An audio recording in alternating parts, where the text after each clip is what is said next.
A pleasant afternoon to each and everyone. My name is Ira Mahilom and I'm going to discuss to you what media literacy is not and challenges to media literacy education. Given the broad or somewhat nebulous nature of media literacy, its implied definition can be gleaned by understanding what media literacy is not. The following is a list of actions that are often mistaken for being representative of media literacy. So first, criticizing the media is not in on itself media literacy. However, being media literate sometimes requires that one indeed criticize what one sees and hear. In this statement is explained that being media literacy should be criticized on what they see and what they hear in media. But who are the person considered as media literate? They are media literate people can skillfully create and produce media messages, both to show understanding of the specific qualities of each medium as well as to create media and participate as active citizens. Next, merely producing media is not media literacy, although part of being media literate is the ability to produce media. In this statement is stated that media making is not media literacy, even though media making is one of the abilities of media literate, because media literacy develop an understanding of role of media in society as well as essential skills of inquiry as well as the self-expression required for citizens of democracy.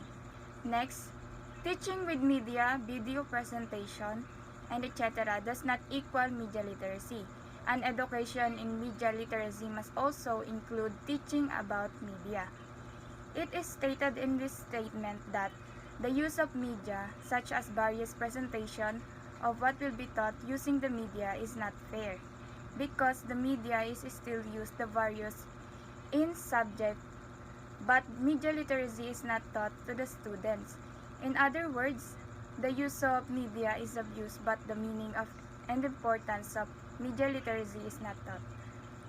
Next, viewing media and analyzing it from single perspective is not media literacy. True media literacy requires both the ability and willingness to view and analyze media from multiple positions and perspectives. In this statement stated that analysis from a single point of view is not considered as media literacy, because a true media literate will be based on multiple perspectives. Because if you're media literate person, you must have critical thinking skills, because you may be particularly prone to misinformation based on what you have seen or heard through the media. Next, media literacy does not simply mean knowing what and what not to watch. It does mean watch carefully, think critically. In this statement says that we should be aware of what we are watching, because media literacy is more than that, just knowing what to watch and what not to watch. A media literate should watch carefully and critically. We must be critical thinkers, because we can no longer avoid misinformation through media. So now, let's proceed to challenges to media literacy education. One glaring challenge to teaching media literacy is how do we teach it? Teaching it as a subject in itself might not be feasible given how overburdened the curriculum is at the moment, while integrating it into the subject that are currently being taught might not be enough to teach what are essentially media consumption habits, skills, and attitude that are learned by doing and repetition rather than by merely classroom discussion by Koltai 2011. According to Koltai, one of the challenges in teaching media literacy is how to teach it, because if it is taught as a subject, it will be difficult for it to be part of our curriculum today, even though its significance is to teach it, it still isn't enough to merely teach it with the use of other subjects, and it is one of the challenges of media literacy teaching.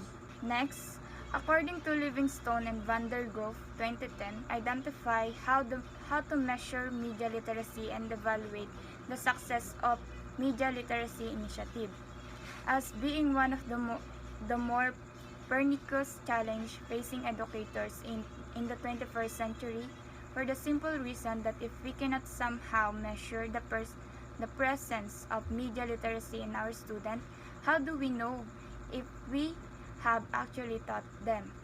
According to Livingstone and Van der Grove, one of the challenges in media literacy education is determine how to measure media literacy and evaluate the success of media literacy initiative. This is one of the challenges because if they can't measure a student's knowledge, how will they know whether they have been educated or have they been learned in media literacy? And that would be all. Thank you.